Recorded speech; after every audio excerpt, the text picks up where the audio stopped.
बुद्ध दुनिया को अहिंसा, करुणा और संपूर्ण विश्व को शांति का संदेश देने के लिए जाने जाते हैं। बुद्ध के ज्ञान लोगों को जीवन की राह दिखाते हैं। भगवान बुद्ध ने पूरी दुनिया को करुणा और सहिष्णुता के मार्ग के लिए प्रेरित किया।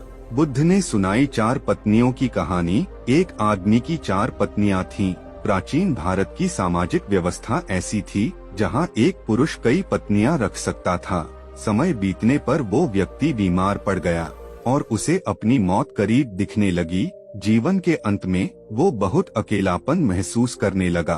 उसने अपनी पहली पत्नी को बुलाया और उसे अपने साथ दूसरी दुनिया में चलने के लिए कहा। व्यक्ति ने कहा, मेरी प्यारी पत्नी, मैंने तुम्हें दिन रात प्यार किया, जीवन भर तुम्हारा ख्याल रखा।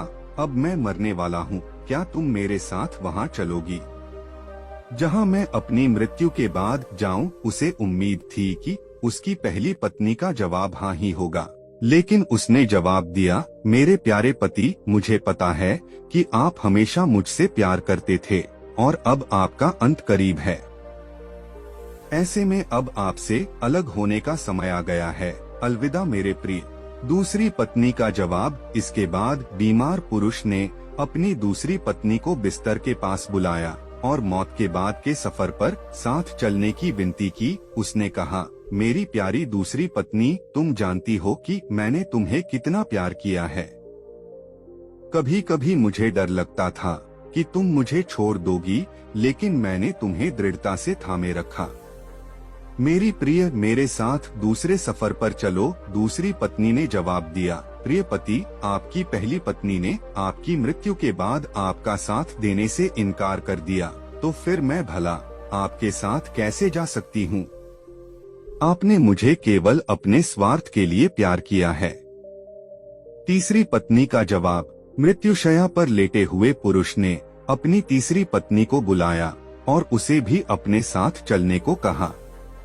तीसरी पत्नी ने आंखों में आंसू भरकर उत्तर दिया, मेरे प्रिय, मुझे आप पर दया आ रही है और अपने लिए दुख हो रहा है, इसलिए मैं अंतिम संस्कार तक आपके साथ रहूंगी। इस तरह तीसरी पत्नी ने भी उसके साथ चलने से इनकार कर दिया।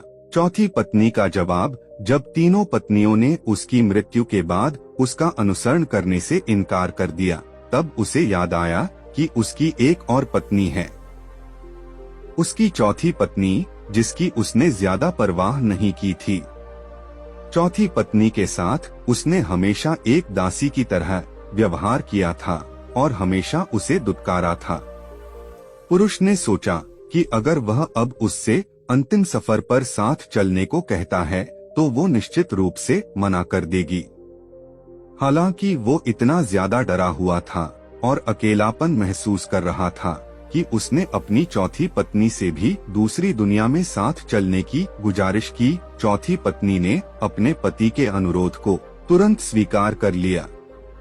चौथी पत्नी ने दिया ये जवाब। पति के अनुरोध करने पर चौथी पत्नी ने कहा, मेरे प्यारे पति, मैं तुम्हारे साथ जाऊंगी। कुछ भी हो, मैं हमेशा आपके साथ रहने के लिए दृढ़ संकल्पित हूँ।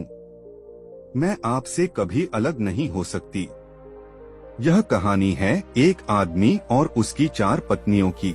इन 4 पत्नियों का क्या है मतलब? गौतम बुद्ध ने अपनी कहानी समाप्त करते हुए कहा, प्रत्येक पुरुष और महिला की 4 पत्नियां या पति होते हैं और हर एक का खास मतलब होता है। पहली पत्नी या साथी हमारा शरीर होता है, जिसे हम दिन रात प्यार करते हैं। सुबह के समय हम अपना चेहरा धोते हैं, कपड़े और जूते पहनते हैं। हम अपने शरीर को भोजन देते हैं।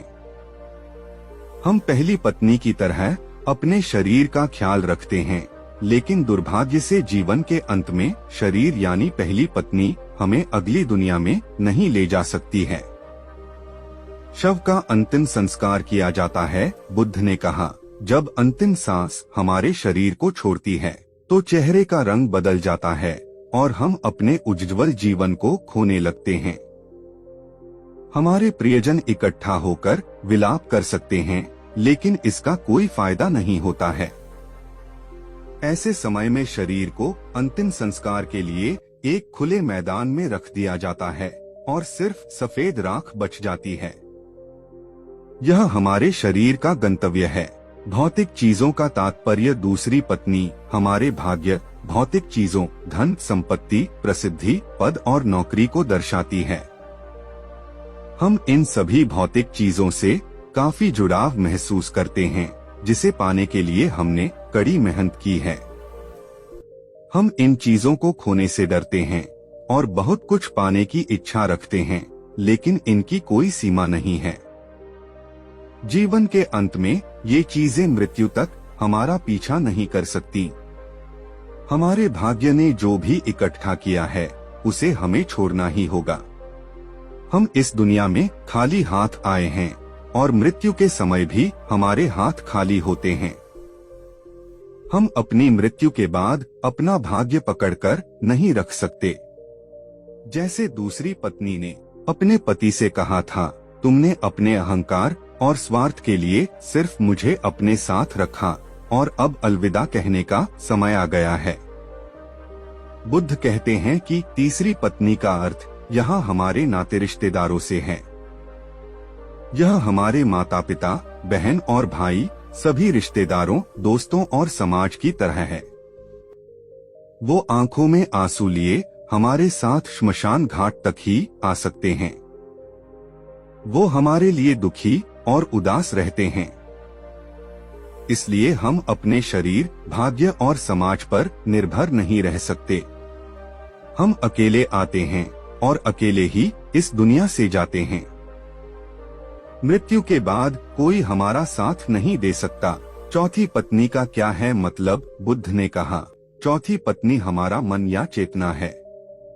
जब हम गहराई से यह पहचान जाते हैं कि हमारा मन क्रोध, लालच और असंतोष से भरा हुआ है, तो हम अपने जीवन को अच्छे नजरिए से देख पाते हैं। क्रोध, लोभ और असंतोष कर्म के नियम हैं। हम अपने कर्म से कभी पीछा नहीं छुड़ा सकते हैं। जैसा कि चौथी पत्नी ने अपने मरते हुए पति से कहा था, तुम जहां भी जाओगे मैं तुम्हारे पीछे चलूंगी।